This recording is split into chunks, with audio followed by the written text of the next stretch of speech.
Yo, what's good, everybody? Welcome back to L Dubs Boxing. We're back with another one. You know what I'm saying? We got this fight week recap. Then we got some news and notes we're gonna get into.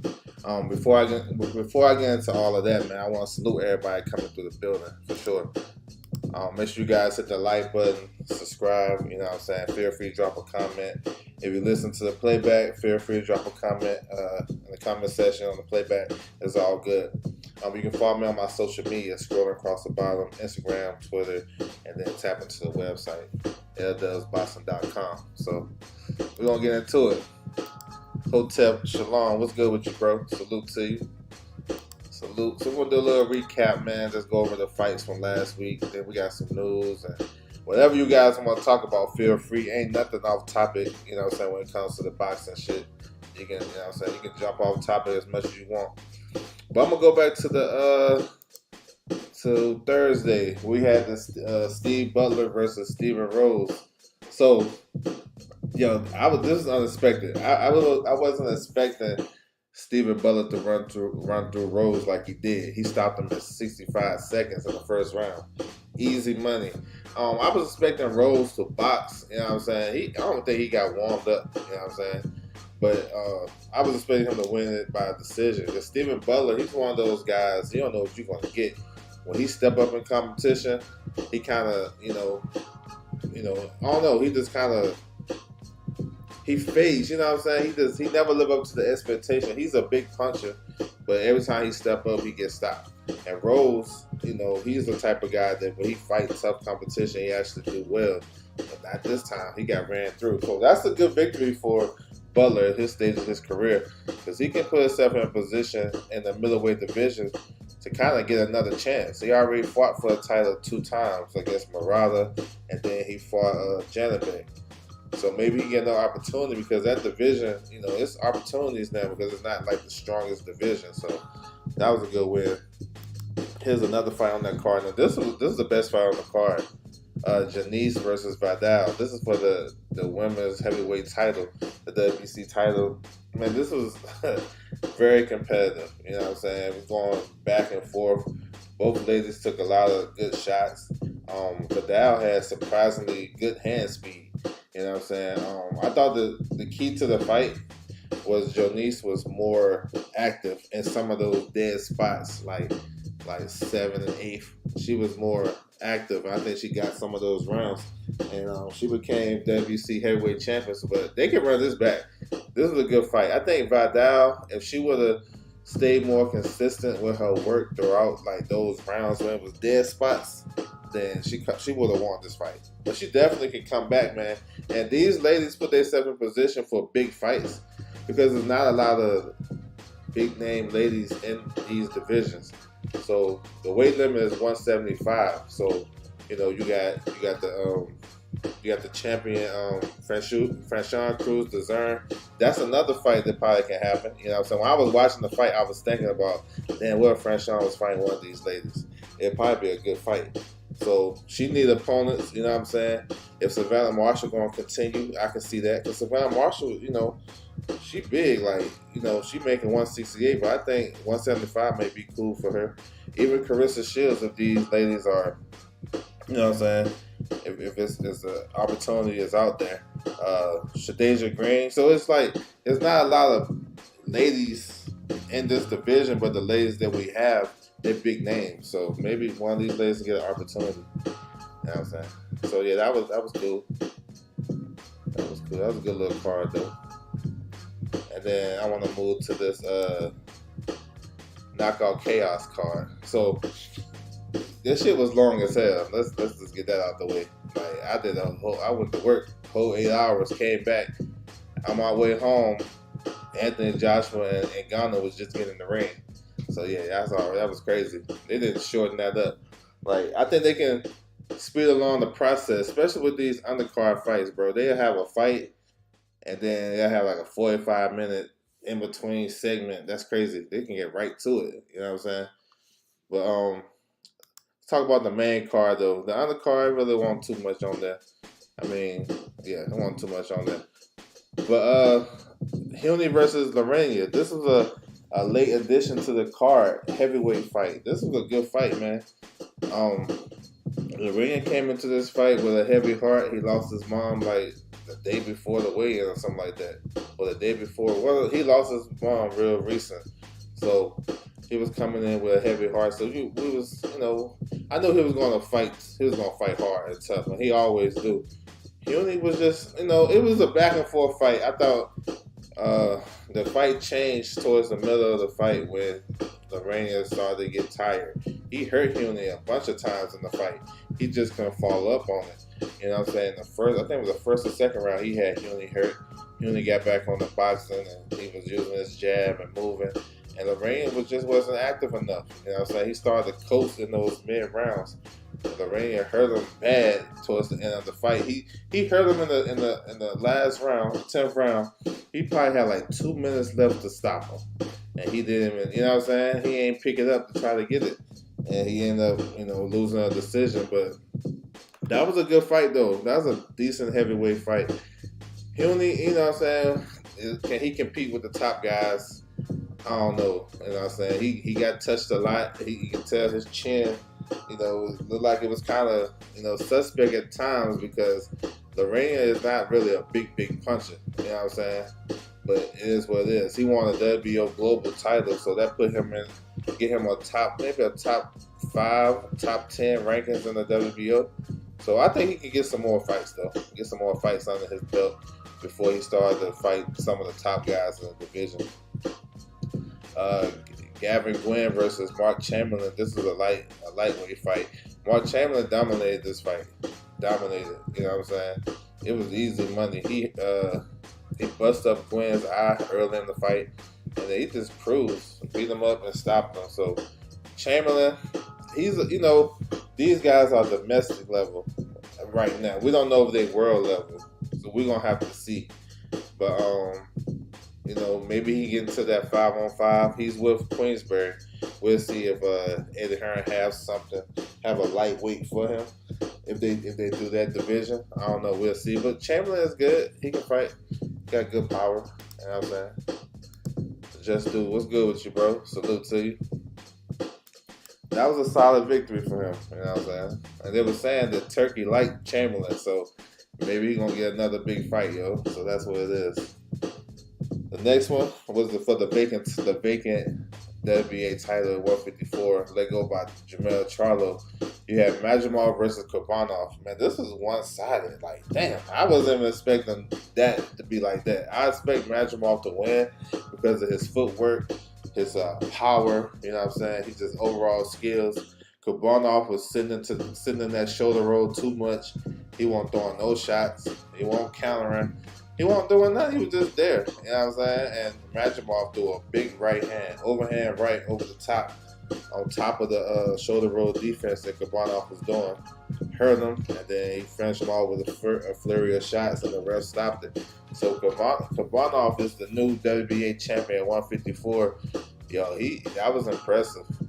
That was impressive because Kurbanov, he's the type of guy that,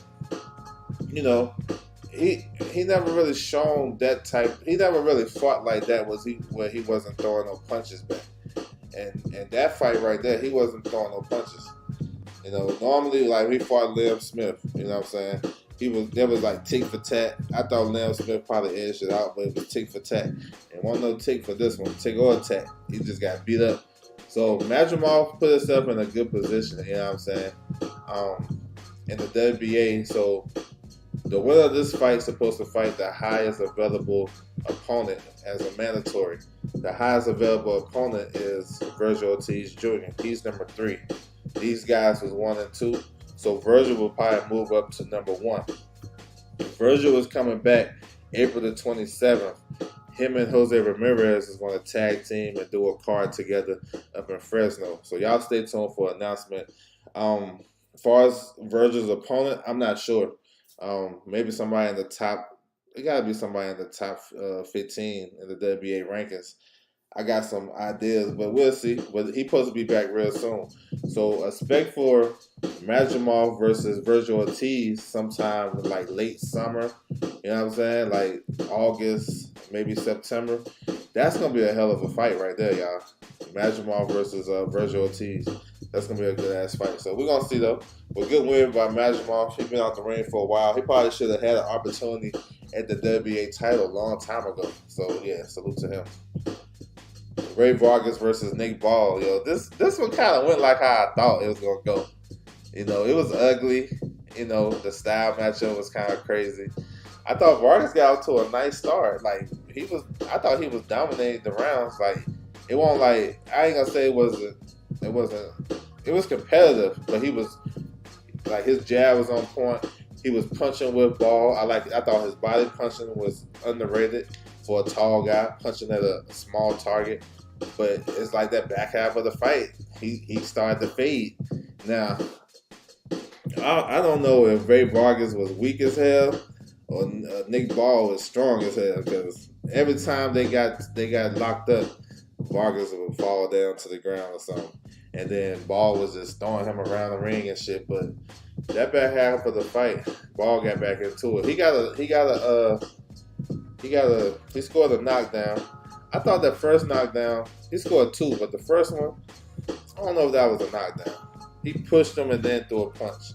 Smart by him. He got that benefit of the doubt, and that kind of changed the momentum of the fight. And then, you know, Ball was getting closer and closer, landing left hooks, and you know what I'm saying, he was out jabbing Vargas down the stretch too. You never want to let a small guy out jab you. You know what I'm saying? And he scored another knockdown, which probably was a little bit more legit, but it was the legs. The feet did get tangled up a little bit. I thought Ray Vargas edged out the fight, but Nick Ball was coming on so strong. It's kind of hard to, like, you know, he definitely had the momentum. You know what I'm saying? So they scored it a draw.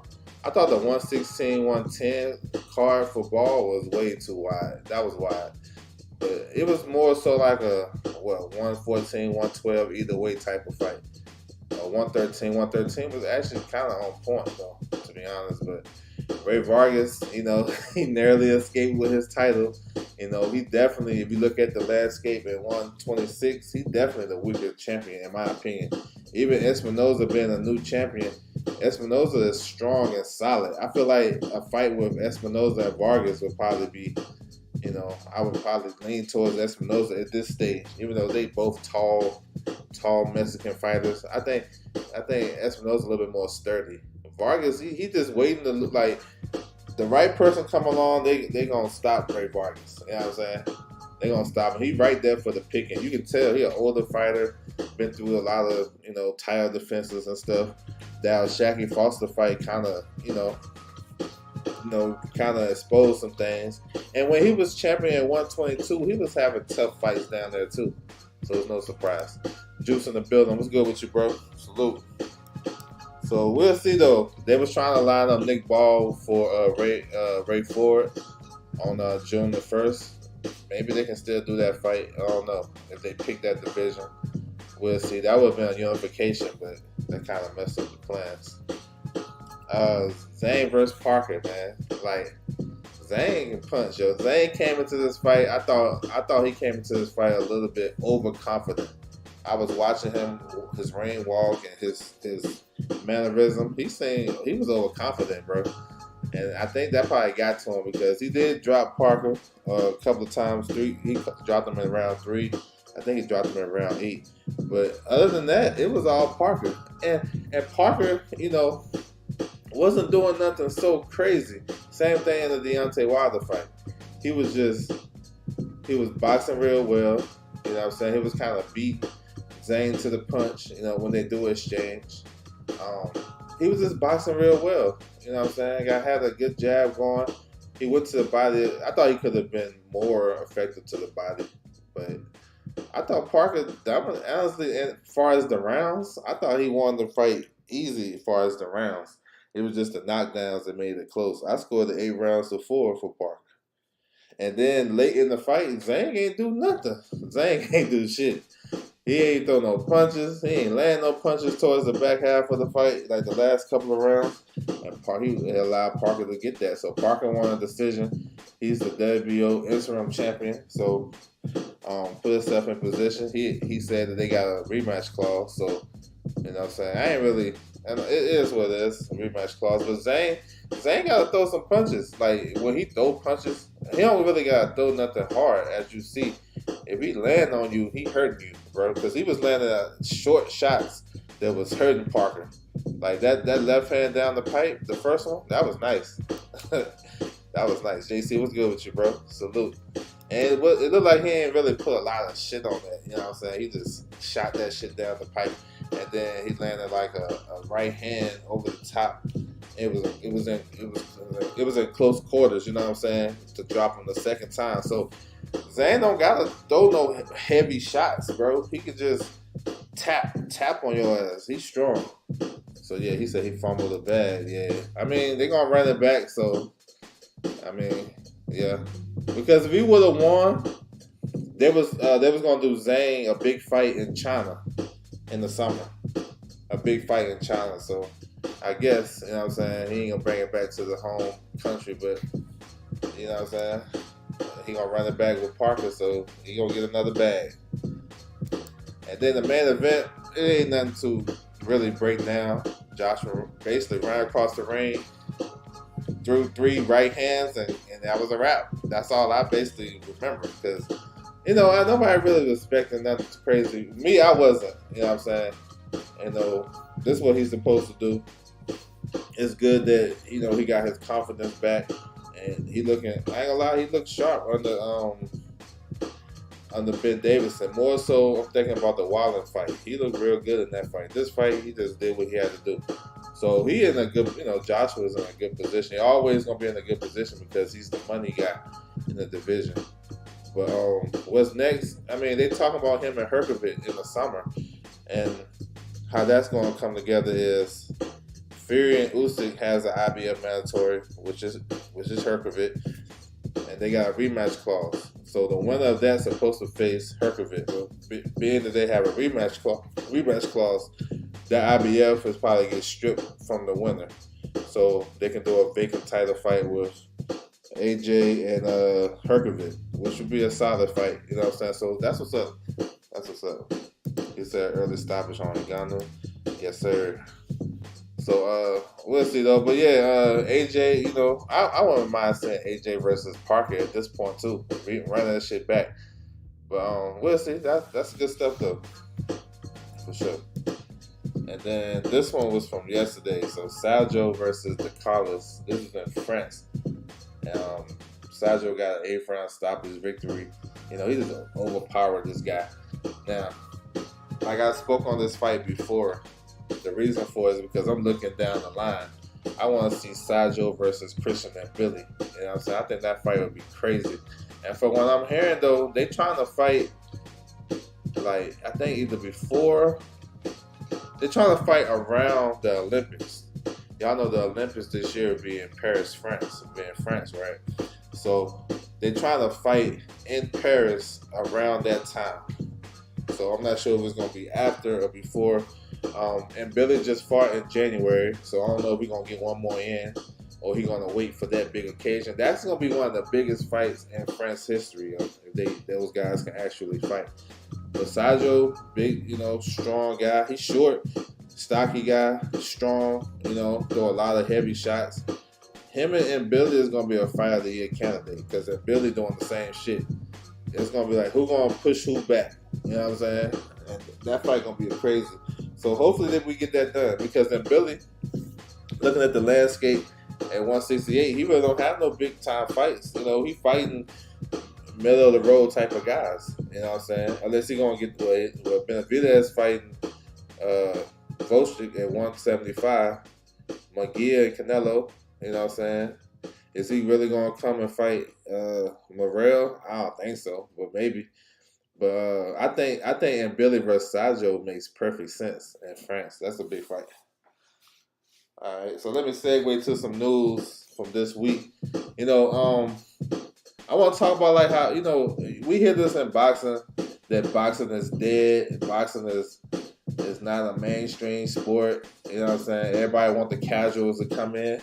Well, here you go. You know what I'm saying? This is what y'all wanted.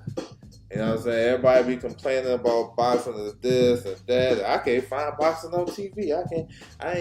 This is the one that killed me. a fight, let's say it's a fight week, they'll be like, I didn't know they was fighting. And they do, and they cover boxing on their YouTube channel every day. But they don't know when a fight happening.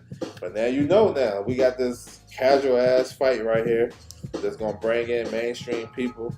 Man, I ain't really on this shit. I don't really care about this. Mike Tyson old as hell. His last real competitive fight, he quit. You know what I'm saying? He was losing to journeymen.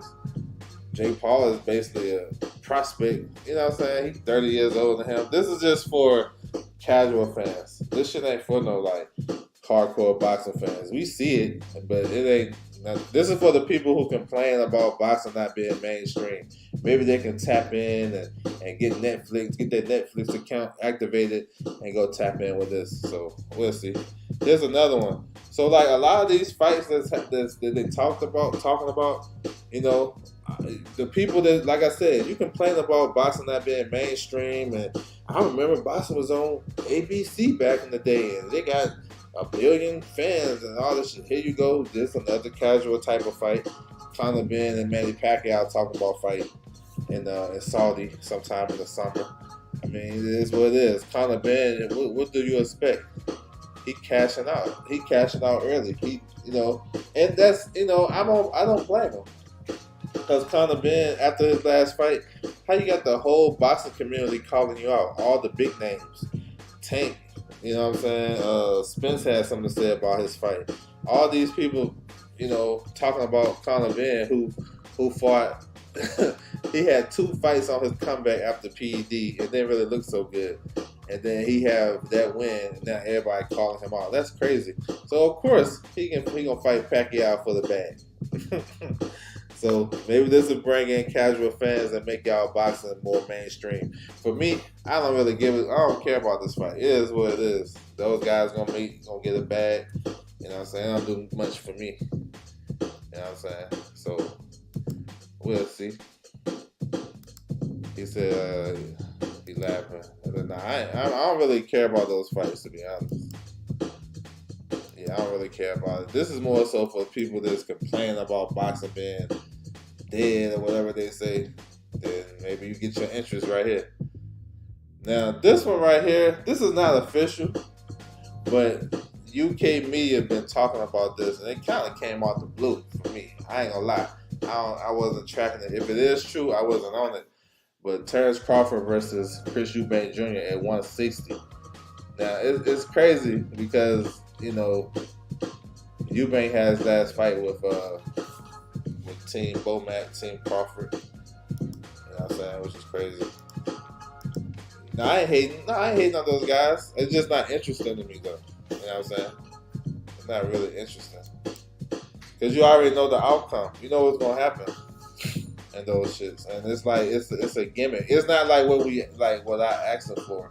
Like, I'd rather see Conor Ben campaign at 154 or 147 against one of those top guys. I'd be more interested to see Conor Ben versus Suzuki. What's his name?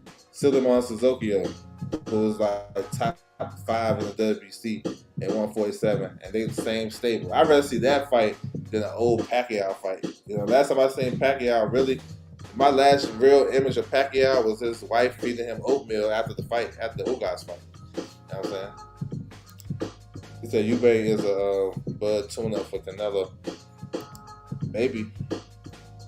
So who going to win? I don't know. Whoever you pick, I'll ride with you. But this one, you know what I'm saying? I ain't really, if this is the fight and it's supposed to build up to a Canelo fight, I ain't really mad at it. You know, Eubank is you can say he's a top 5, top 6 middleweight. If you're looking at the middleweight division, you only can put a couple of guys ahead of him. You know, Janibek, maybe Carlos Adames. I don't know. So I ain't really mad at the fight if it happens. It's it probably could be a good money fight wherever it depends where they put it at. You know, they're gonna make a bag in Saudi or do it in the UK. You know what I'm saying? It's what it is. I ain't really now this one, I ain't really tripping off this one because the stage of Crawford's career, he don't really have a lot of options like people think he do.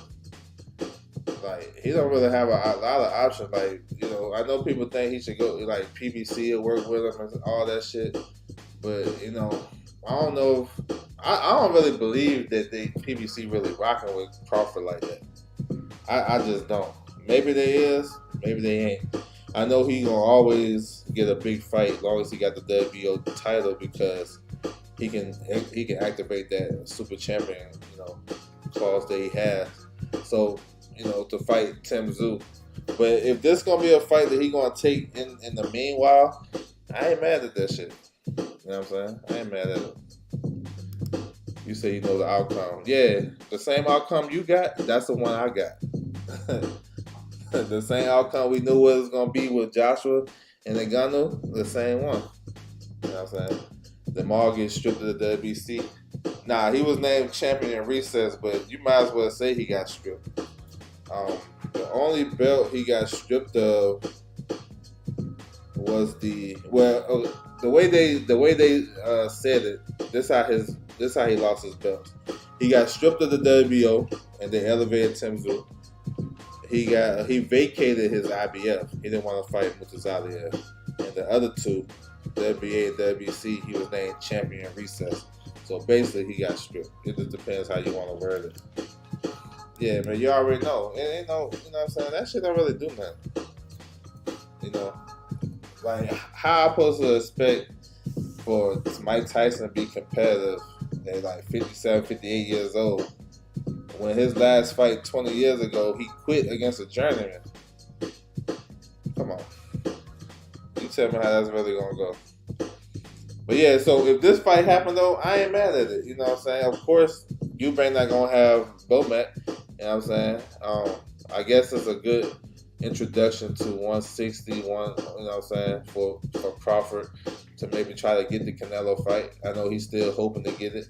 We're going to see. So it's still a possibility, you know what I'm saying? He forces the WBO to fight Tim Tszyu. Do you think PBC puts the fights on? I mean, I guess it depends how that money looking, what they're trying to do to fight it. You know what I'm saying? It depends. PBC will probably, like I said, it all depends on how shit gonna work with Tim Tszyu and Thurman. How let's say he go crazy on Thurman, stop him like in 6 rounds. Then that fight with Crawford, it's a bigger demand now, and I think PBC would be more inclined to do it. They showing us that they rocking with Tim Tszyu, so I think they'll put that fight on. It'll be on both of them because Tim Tszyu getting bread from Australia regardless. So, you know what I'm saying?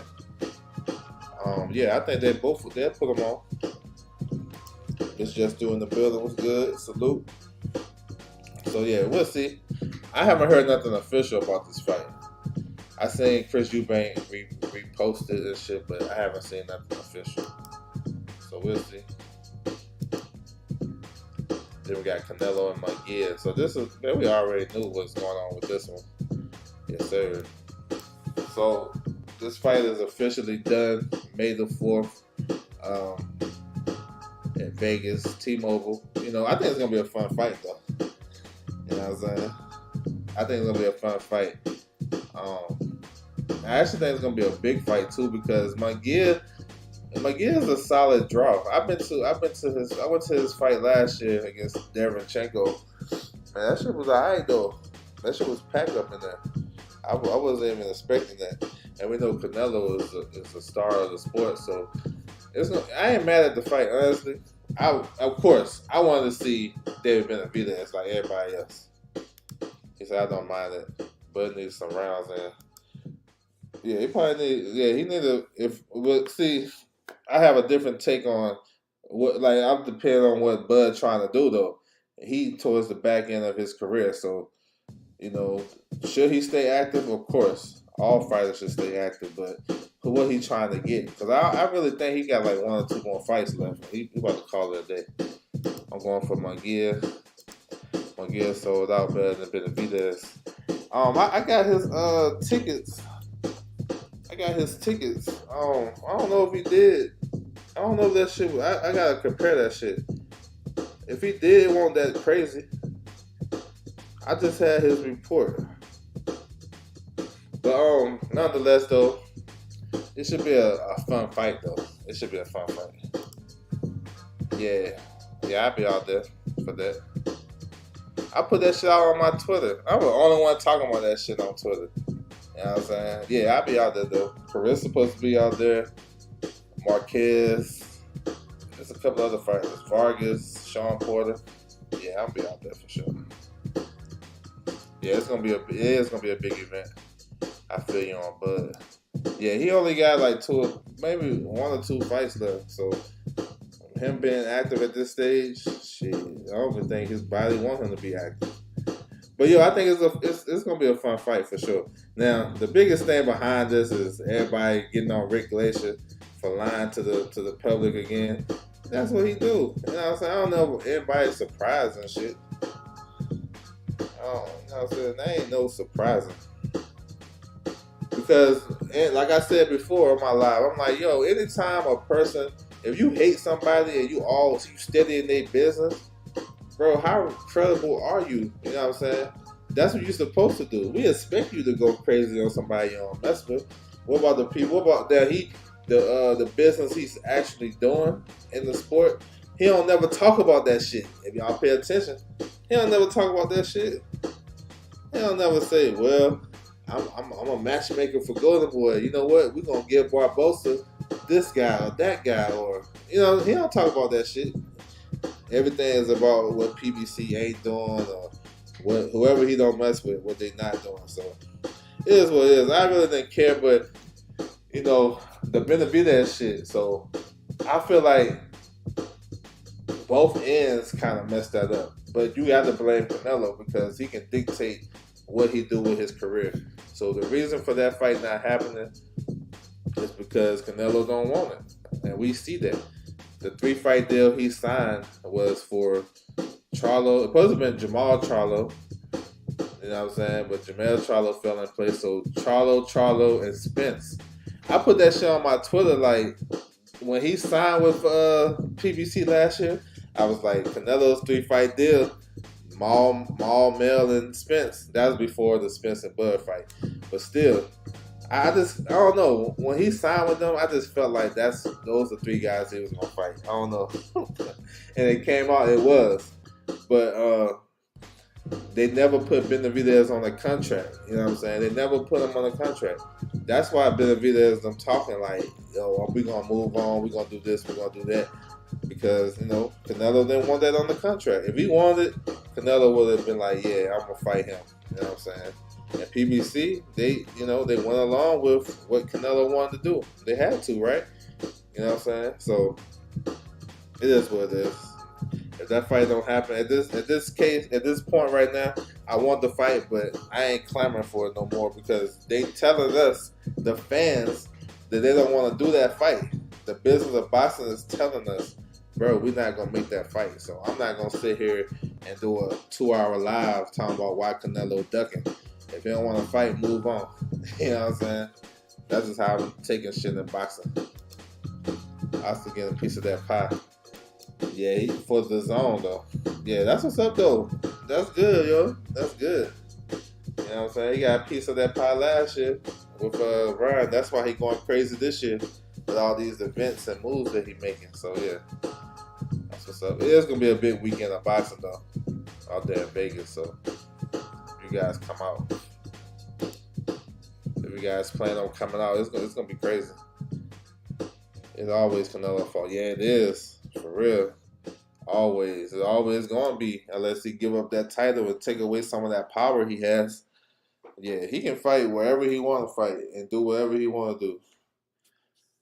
So if you can do that, if you know you can do, if we know that he got that power, then it's always his fault for sure. Because he can say, nah, bro, give me Benavidez right now, but he didn't. All right, moving on. So these next 2 stories or topics is about PED users and they bouncing back from that, and they just got cleared. So this one, the first one, Alicia Baumgardner, undisputed champion 130.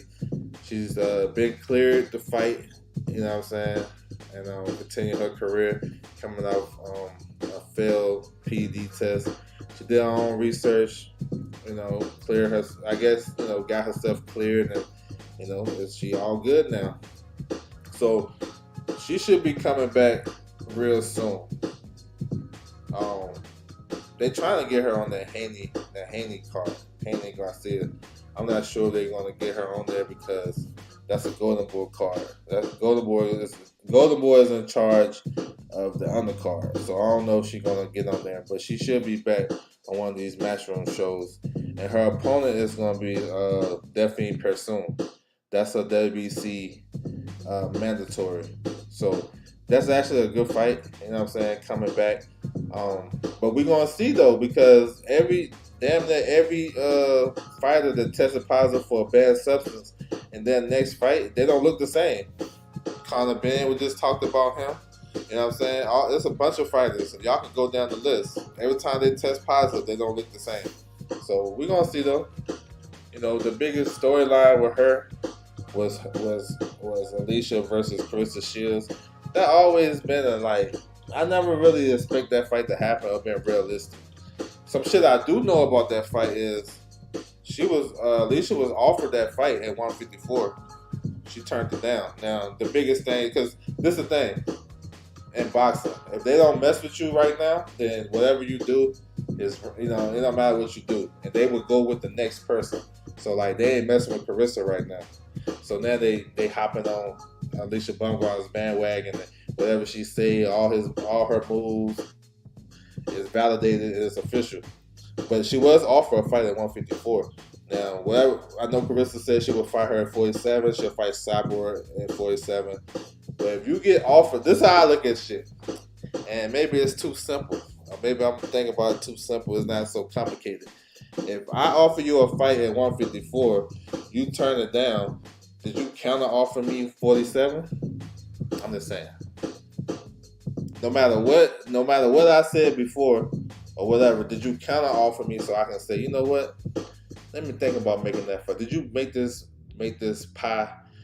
You give me a bigger slice of this pie. You make it worth my while to come to 47. From all indications, no. Matchroom ain't counter offer. You know what I'm saying? Keith Connolly, he ain't trying to make that fight.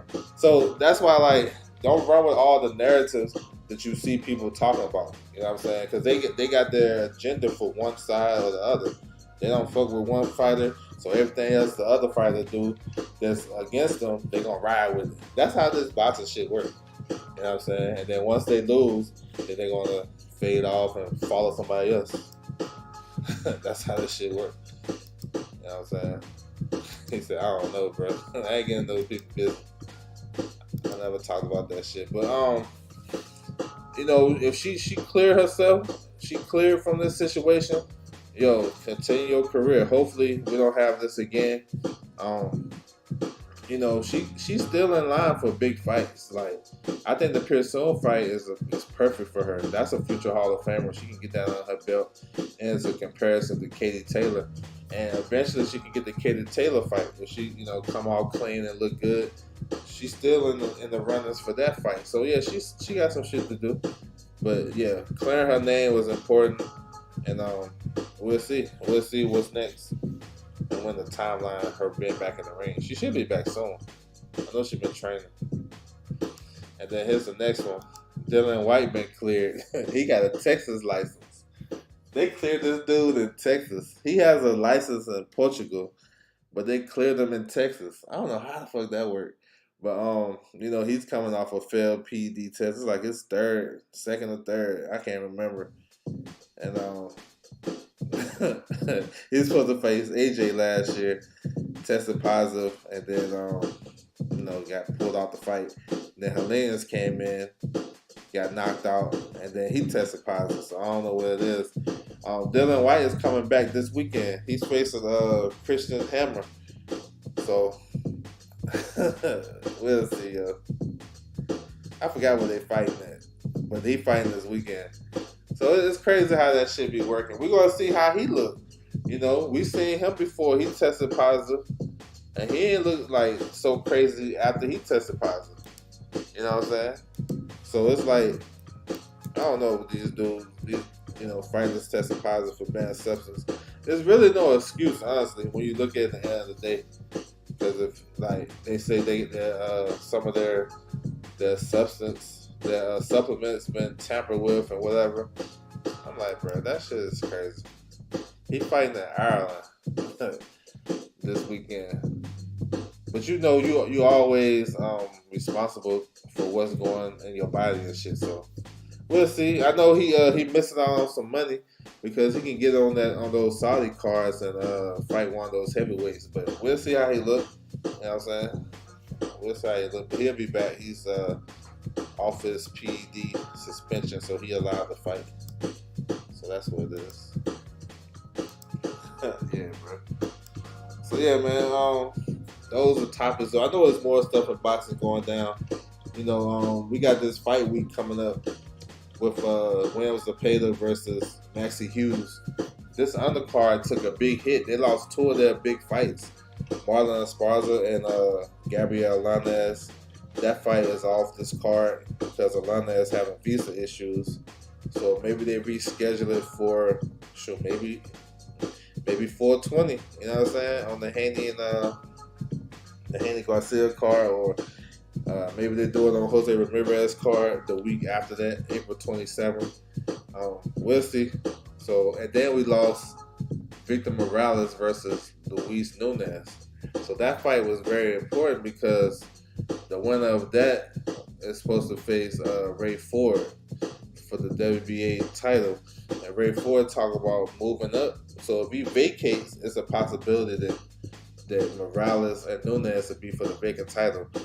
Morales pulled out the fight with he's sick with sickness, so they'll probably reschedule that. So we'll see, but it may take a little while to reschedule just to see what Ray Ford gonna do with that title. If he gonna vacate, if he gonna defend it one time. I know he's talking about moving up to 130, so we'll see. The Golden Boy Matchroom make fights together often. Maybe I'm missing that joint. I haven't really seen too many of their fights together.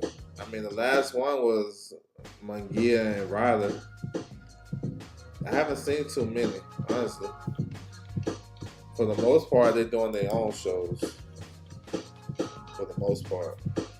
But, like, consistently make fights together, I haven't seen them, to be honest. I mean, the two that come to my mind is Munguia and Ryder, and Ryan Garcia and Luke Campbell.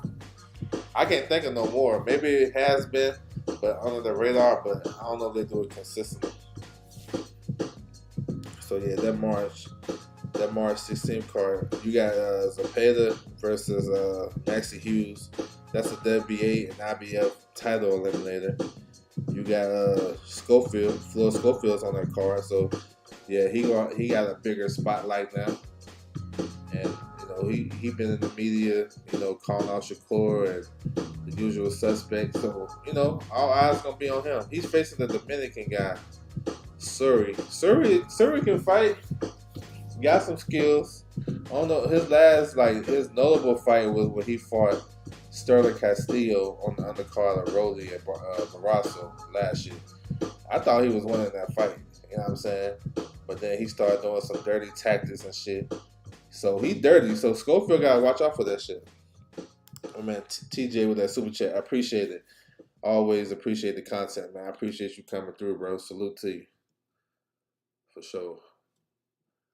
So yeah, Suri, you know, he can box. He a good puncher. He just dirty.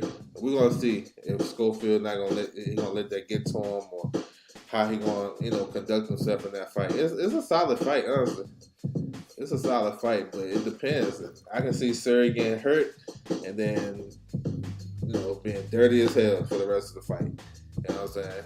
I like Schofield, though. Very athletic fighter. You know, do a lot of fun stuff in the ring. I like it.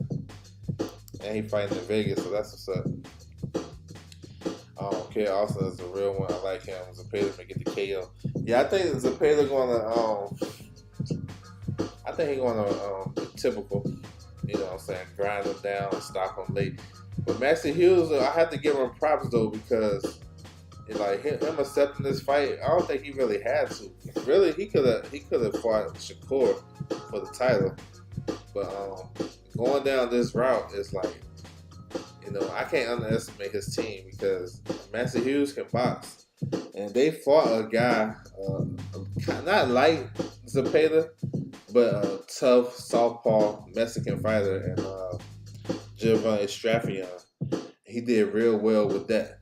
So, but this one is different because Will Zepeda threw a lot of punches. He got a big engine. He's strong.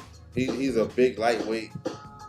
I don't know. I feel like it's a tough matchup for Master Hughes. So yeah, I think Zepeda's gonna stop him late. You know what I'm saying? Overwhelm him with all his activity. You know what I'm saying? So yeah, so it's a solid fight. We lost some fights, but it's alright. You know what I'm saying? ProBox got a card this week as well. On the 13th, you got the main event. I ain't really tripping off the main event with Kalaji versus Sullivan Barrera, but Lucian Maria versus Nick Floss is a good fight. And then Valle versus Garcia. Kevin Davis is back. Kevin Davis is fighting the guy that got like 11, coming off 11 straight losses. I don't know what the hell going on. He did lose his original opponent, but damn, that's crazy. Sam Goodman is back this weekend. He's a mandatory for anyway, the IBF mandatory, and he's number 1 in the WBO. So he's back this weekend. So he gotta keep winning because it's talks about Sam Goodman fighting anyway at the end of the year in Australia in a big ass stadium fight. Of course, we know anyway has Luis Neri in May. But yeah, that won't be a bad 2024 for anyway fighting both of his mandatories. So yeah. And then Callum Watts should be back. So this is what St. Patrick's Day weekend. So he's fighting on UFC Fight Pass this week. And then they got the card in the UK with Queensberry, Nathan Haney on the card. I like him. He in position to fight for a world title too. It's a possibility he may get Janibek sometime down the line. Joe Joyce is back, so I want to see how he looks. Joe Joyce coming back. They got Liam Davies on the card. You got a good card. Liam Davies he trying to campaign for a world title at 122. Dennis McCann versus Brad Strand. So I'm thinking the winner. I think if Liam Davies win and Dennis McCann win, those guys can fight. And the winner of that will probably elevate to the world level to fight for a world title. This is a little underwhelming. I think the main event is the main event. The other fights is pretty solid. The Valle versus Garcia fight, that's a good fight right there. Yeah, yep, solid. You got Cletus Shelton on the card. Rashad Matty, he left Matchroom. He's on the card. Liam Davis is super tough. Yeah, I like Liam Davis. I like him. Yeah, he got dropped in that fight, then came back and stopped the guy. I like Liam. He tough. He an action-packed fighter. I just want to know if it's going to translate to world level though. You know what I'm saying? Facing he got to face some top guys and then we'll know for real. But they trying to maneuver him in the rankings to get him a world title shot. So I don't know. So yeah, that's what's up, man. And then we got some big events coming. The AJ and Gunner was a big event. And then you got the Haney and Garcia. That's a big event. Man, we coming up on some good fights. You know what I'm saying? Like, I'm looking forward to March 23rd. Sandy Ryan versus Terry Harper. That's gonna be a good fight right there. That's for the WO title.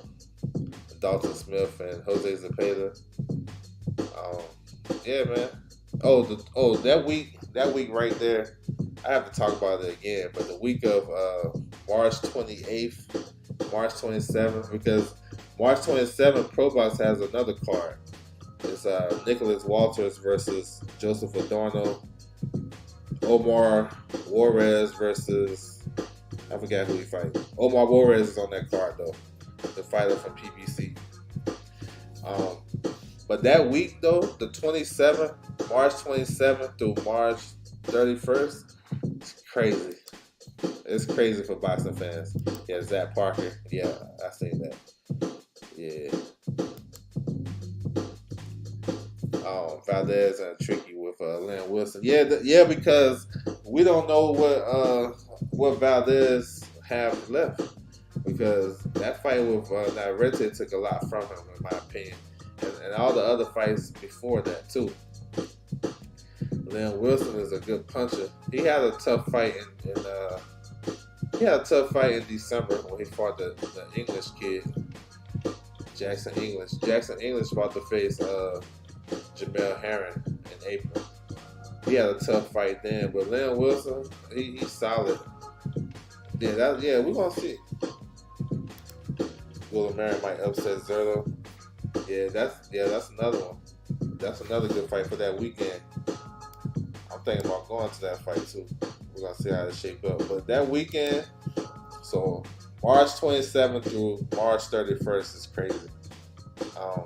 Like I mentioned, the Pro Box card, Darno versus Walters. March 28th, Salida got a card in Detroit. You got Vladimir Shishkin gonna be back. Juan Carrillo's on that card. So, look, they had their first show last month. It was solid. You know what I'm saying? Solid. So they're gonna continue that series. The 29th, you got Elijah Pierce. He'll be back on the Overtime series. They're gonna revamp that. I like Elijah Pierce. That's another good fighter at 122. That's probably in the same type of level as Liam Davies. That'd be probably a solid fight that can make it. The top ranked card, March 29th. I can't wait for that one. Valdez and Wilson, Estrada versus Yocasta Valley. That's gonna be crazy right there. Honestly, I think that should be the main event. If y'all really, Ray Mortala, so he's on the card too. He's in an important fight because he can get a world title fight with Shakur next. You know what I'm saying? He's staying busy. They're actually doing something smart. Staying busy because the top of the lightweight division still haven't cleared this stuff out. There's guys ranked above him in these sanctioned bodies that's about to move out the way because they either fighting each other or they going down a different sanctioned body path. So Ray Mortala, yeah, stay tuned for him. The 30th, we got action packed on the 30th. You got Char versus Pulev. That's funny. Giovanni Cabrera's coming back on the 30th. Let me see. Oh, you got the PBC card, the pay-per-view. Tim Tszyu, Keith Thurman, Rolly versus Pitbull. Arizona Lara versus Zarafa. Zarafa just made his way to the U.S. Zarafa is traded with Nonito Donaire. So we'll see if that helps. You know what I'm saying? And not a lot of people talk about that fight either. Fundora versus Bogachuk.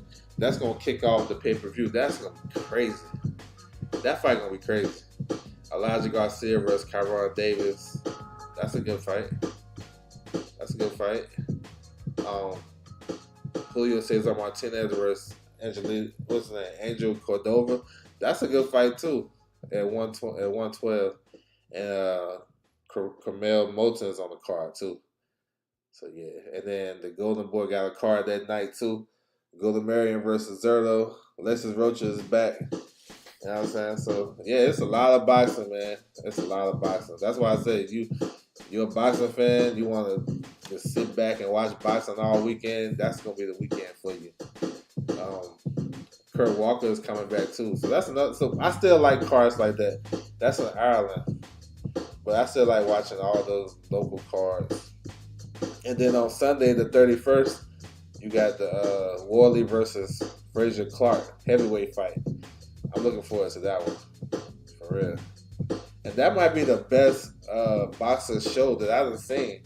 You know what I'm saying? They got Florian Marcoux versus Chris Congo, Alan Babbage against that Steve Robinson guy. That's going to be all action. Ben Whitaker on the card. Fidel Riley. He got a step-up fight against Lawal. Yeah. And then on that same day in Japan, on the zone, you have Matchroom have a prize fighter coming back for the middleweight division. And then you got like 2 world title fights at 105 pounds on the card. So, man, I'm going to reiterate it when we get closer to that date. But that week gonna be crazy. You know what I'm saying? Fabio, yeah, I think Fabio maybe too fast. He got that experience under his belt. Man, I haven't heard nothing, man. I haven't heard nothing. I think he needs to step up though. I think it's time to step him up. For sure. Time to step him up. So yeah, man, it's some good shit in boxing coming up though. It's some good stuff. You know, March is gonna be real good. I think April. I talked about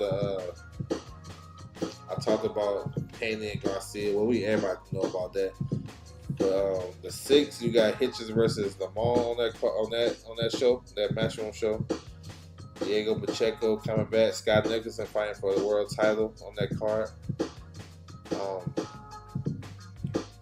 Mutazaliev versus Jack Cocaine. That's for the vacant IBF. That's coming up. Jared Anderson coming back. FA the 13th. So yeah. Let me see. Jordan Gill versus Zephyr Barry. I like that fight right there. That's gonna be fun. They got 2 world title fights on that card too. Ellie Scotty, Lafayette, Unification, Dixon, and Carvajal. So yeah, bro, it's a lot of fights, man.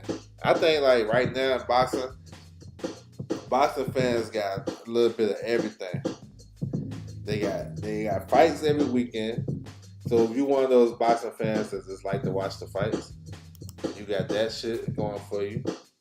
You got all this drama going down. Yeah, I think so. Yeah, I know. Yeah, no, that's a tough fight.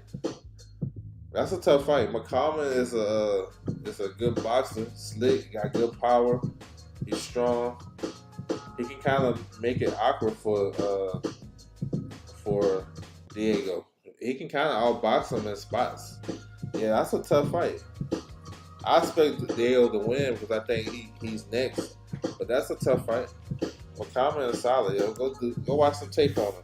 He fought he beat Money Powell on the overtime series last year. I'm not sold on Diego. Yeah, I think I like him though. I like him. He improved a lot since he got with Team Benavidez. But I don't know if he's like gonna, do anything crazy with the world level though. But I like him though. But yeah, boxing, they got a little bit of everything for you guys. You got the mainstream shit coming up with the Jake Paul shit. If y'all into that, you got all this drama every day. What's going on with Ryan Garcia? You still got the divide between Tank fans and Haney fans, and sprinkle in Shakur in there. They still hating on Bud. He always gonna get that. We waiting to see what Spencer gonna do. So if you like the drama part of it, what they call that shit? The tabloids. Then you got that. You like the prospect series. If you like to see the up and coming young fighters, you got Overtime popping. You got this new boxing promotion called Red Hour Boxing, based out of Houston. They got some shows coming up. What else? Pro Box TV, that's a prospect show. Even Top Rank Undercard on ESPN Plus, like their first 6 fights, those are prospect fights. So it's a little bit of everything. You got nostalgia with Tyson and shit coming back, Pacquiao. Yeah. I want to get some more big fights. You got the Saudi, what they doing over there in Saudi and shit, with all the heavyweights and having big events. So a little bit for everybody. Just find your niche. You know what I'm saying? Just find your niche. Whatever you like in boxing, I say find your niche. He said Big Baby is a good fight. Yeah, it's a good fight for what they got, for him on the table, because there's a lot of guys, or there's a lot of fights that he couldn't get. But yeah, Murray is solid, FA and Guido, I think FA improves a lot. I think FA get the stoppage in that one. So yeah, it's a little bit of everything. Me, I'm kind of like, versatile in this shit, but I really like what's going on in the ring. That's really more intriguing. I know you guys, y'all follow me, y'all support me, y'all know he got a lot of knowledge and shit like that. That's true, but my really biggest passion with boxing is what happened in the ring though. Like I be watching fights all day long. I was watching fights yesterday. Even the what's the kid? I forget his name. Tyron. I forget his name. But they had fights on YouTube yesterday. I was watching the Saljo fight. So I'm always watching fights. So it's like that's always like the first love of boxing. What's going on in the ring? All this other stuff, you just have to know because you got to understand why shit not happening and why shit is happening. And boxing don't have like a show on ESPN Plus everything, ESPN or Fox. So you gotta come to YouTube to get your shit, or you just gotta do it on your own. You know what I'm saying? So that's the inspiration for my channel because I want to put out the information, all the information that I know. If I talk about a subject, I want to know all that shit. But yeah, the ring, what happens inside the ring is what it is. So can't nobody say, well, ain't no fights on today. I mean, like people be saying that shit. That's how I know they don't really fuck with boxing like that. They're just talking. You know what I'm saying? But to each his own because some people only in boxing because of the big names though. They can only tell you about certain fighters that they follow or that they like. They can't talk about everything. So it's like it's cool too because you know if you support, you support. You know, I just try to be well-rounded though, cause like I ain't gonna lie, people be asking me questions about certain fights. I gotta be on my A game. You know what I'm saying? I gotta be like, all right, yeah, I got you. Cause you know, I got to the point where people depend on your boy, and they're like, let me make sure everything is 100. I heard this. Let me ask Elder what's going on. So I gotta be on point for sure. But that's not to knock nobody else. Salute to everybody doing their thing. I was gonna make sure everybody is informed with this boxing shit. And if you like the fights, man, we're gonna have a lot of fights coming up for sure. Yes, sir.